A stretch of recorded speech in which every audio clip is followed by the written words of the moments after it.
जय श्री कृष्ण। कार्तिक कृष्ण पक्ष की अष्टमी अर्थात अहोई अष्टमी का पावन दिवस। इस दिन सभी महिलाएं अपने बच्चों के अच्छे स्वास्थ्य और लंबी आयु के लिए निर्जल व्रत रखती है और माता अहोई की पूजा आराधना कर उनसे अपनी संतान के लिए प्रार्थना करती है।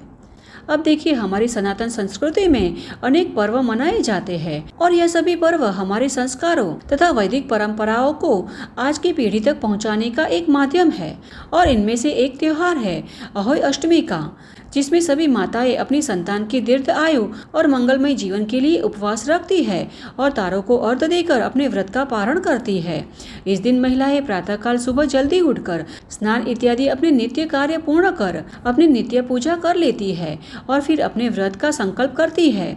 इस दिन महिलाएं पूरे दिन निर्जला व्रत रखकर माता अहोई की पूजा करती है और फिर शाम के समय भी अपने संतान के साथ बैठकर अहोई अष्टमी माता की पूजा करती है। इस दिन घर की दीवार पर अहोई अष्टमी माता का चित्र बनाया जाता है अथवा उनकी तस्वीर की स्थापना की जाती है। साथ ही एक कलश में स्वच्छ जल भरकर अहोई माता, जो माता पार्वती का ही एक स्वरूप है, उनकी स्थापना की जाती है। फिर अक्षत, रोली, मौली तथा धूप की नाल से पूजा की जाती है और जब रात को तारे निकलते हैं तब उनका दर्शन कर उनको अर्घ्य अर्पण करके ही व्रत खोलती है। और पूजा करते समय स्त्रियां एक दूसरे को कथाएं सुनाती है और अहोई अष्टमी व्रत में पूजा के साथ ही व्रत कथा सुनने के पश्चात ही व्रत पूर्ण माना जाता है। और अहोई अष्टमी व्रत का जो भी पुण्यफल होता है वह आपको कथा सुनने के पश्चात ही प्राप्त होता है। अतः अहोई अष्टमी के दिन इस कथा का श्रवण या पठन अवश्य करना चाहिए। और अहोई अष्टमी के निमित्त हमें कई पौराणिक कथाओं का वर्णन मिलता है। तो चलिए आज हम उनमें से ही 2 कथाओं का श्रवण करते हैं। अब प्राचीन काल में एक साहूकार रहता था। उसके 7 पुत्र और 1 पुत्री थी और समय आने पर उन सबका साहूकार ने विवाह भी करवा दिया था। अब 7 पुत्रों के साथ उनकी 7 बहुएं भी उनके परिवार का हिस्सा बन गई।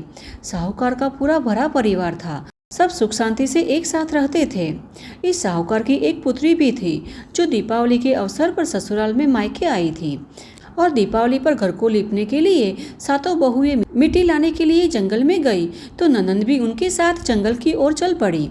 अब साहूकार की पुत्री जहाँ से मिट्टी ले रही थी, स्याहू अपने 7 बेटों के साथ रहती थी। अब मिट्टी खोदते ही साहूकार की पुत्री को ध्यान नहीं रहा और गलती से साहूकार की पुत्री की खुरपी से स्याहू के बच्चे मर गए।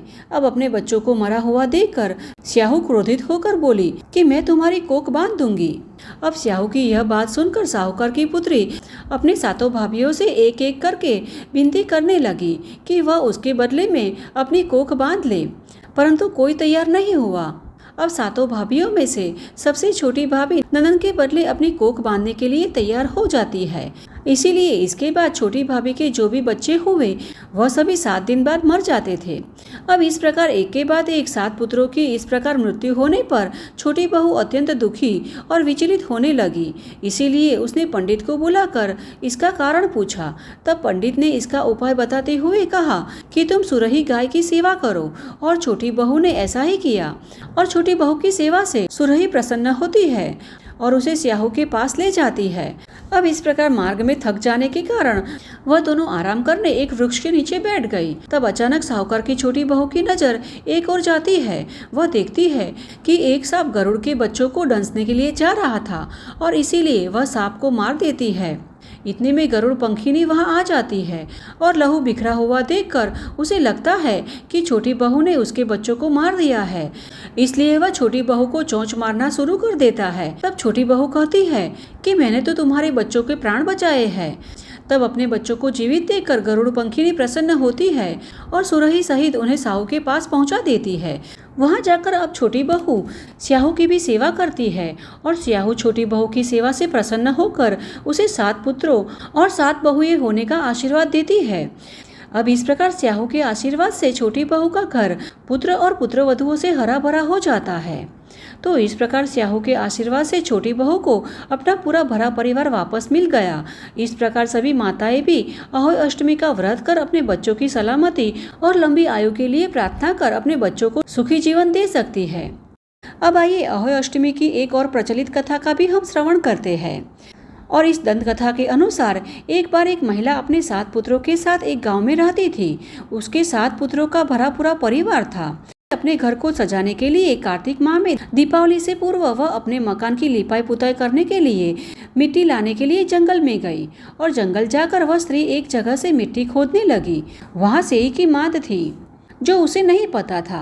अतः कुहाड़ी से मिट्टी खोदते समय गलती से उसकी कुहाड़ी से सेई के बच्चे को लग गई और वह तुरंत मर गए। अब यह देख स्त्री दया और करुणा से भर गई, किंतु अब क्या हो सकता था। वह पश्चाताप करती हुई मिट्टी लेकर घर चली आई और कुछ ही दिनों के पश्चात उसका बड़ा लड़का मर गया, फिर दूसरा पुत्र भी। इस प्रकार एक के बाद एक उसके 7 पुत्र की मृत्यु हो गई। अब वह स्त्री बहुत दुखी होकर रहने लगी थी। इसी प्रकार वह एक दिन रोती हुई पास पड़ोस की बड़ी बूढ़ियों के पास गई और बोली कि मैंने कभी भी जानबूझकर कोई पाप नहीं किया है, परंतु हाँ, एक बार मिट्टी खोदते समय जाने अनजाने से सेई के बच्चे को कुदाली लग गई थी। तब से साल भर भी पूरा नहीं हुआ और मेरे 7 पुत्र मर गए। अब उन स्त्रियों ने भी उसे आश्वासन देते हुए कहा कि तुमने हम सबके सामने अपना अपराध स्वीकार कर जो पश्चाताप किया है उससे तुम्हारा आधा पाप धुल गया है। अब तुम उसी अष्टमी को भगवती के पास सेई और उसके बच्चों के चित्र बनाकर उनकी पूजा करो। माँ भगवती की कृपा से तुम्हारा सारा पाप धुल जाएगा और फिर से पहले की भांति ही तुम्हें पुत्र प्राप्ति होगी। तब उस स्त्री ने कार्तिक मास आने पर कार्तिक कृष्ण अष्टमी को व्रत किया और हर वर्ष उसी तरह व्रत पूजन करती रही और माँ भगवती की कृपा से उसे फिर से 7 पुत्र प्राप्त हुए और तभी से इस व्रत की परंपरा है। और इसी व्रत को करके महिलाएं अपने संतान की सलामती और लंबी आयु के लिए माता अहोई से प्रार्थना करती है और व्रत उपवास रखकर उनकी पूजा आराधना करती है। यह व्रत को पूर्ण विधि विधान से करना चाहिए। इस व्रत को लेकर कुछ खास नियम भी है और इस नियमों के अनुसार जिन माताओं के घर पुत्र जन्म हुआ है और वे पहली बार व्रत रख रही है या फिर जिनके पुत्र का विवाह हुआ हो, उन्हें अहोई माता का उज्जमन जरूर करना चाहिए और उत्थापन के लिए एक थाली में 7 जगह 4-4 पुड़िया रखकर उन पर थोड़ा थोड़ा हलवा रखे।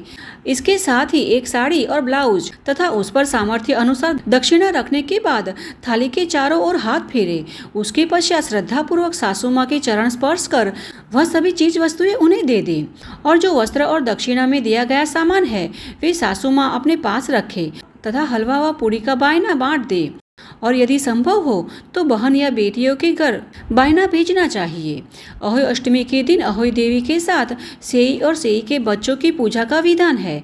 इस दिन सूर्यास्त के बाद जब तारे दिखाई देने लगते हैं तब अहोई माता की पूजा आरंभ होती है और तारों को अर्घ्य देकर अपना व्रत पूर्ण किया जाता है। तो यह थी आज की हमारी अहोई अष्टमी व्रत की कथा और हमें आशा है कि यह कथा आपको अच्छी लगी होगी। तो इसे उन महिलाओं को भी शेयर कीजिएगा जो अहोई अष्टमी व्रत कर रही है, उन्हें भी यह कथाओं का श्रवण कर पुण्य फल की प्राप्ति हो सके। और ऐसी ही वैदिक और प्रमाणभूत कथाओं का श्रवण करने के लिए अभी तक आपने इस चैनल को सब्सक्राइब नहीं किया है तो तुरंत ही कर लीजिएगा। साथ ही नोटिफिकेशन बटन भी ऑन रखिएगा जिससे कि हमारे द्वारा आने वाली सभी नई कथाएं आप बिना किसी रुकावट के सुन सकें। तो चलिए हमारे शास्त्रों में वर्णित ऐसी ही वैदिक और प्रमाणभूत कथाओं तथा जानकारियों के साथ फिर से मिलते हैं। तब तक के लिए जय श्री कृष्ण।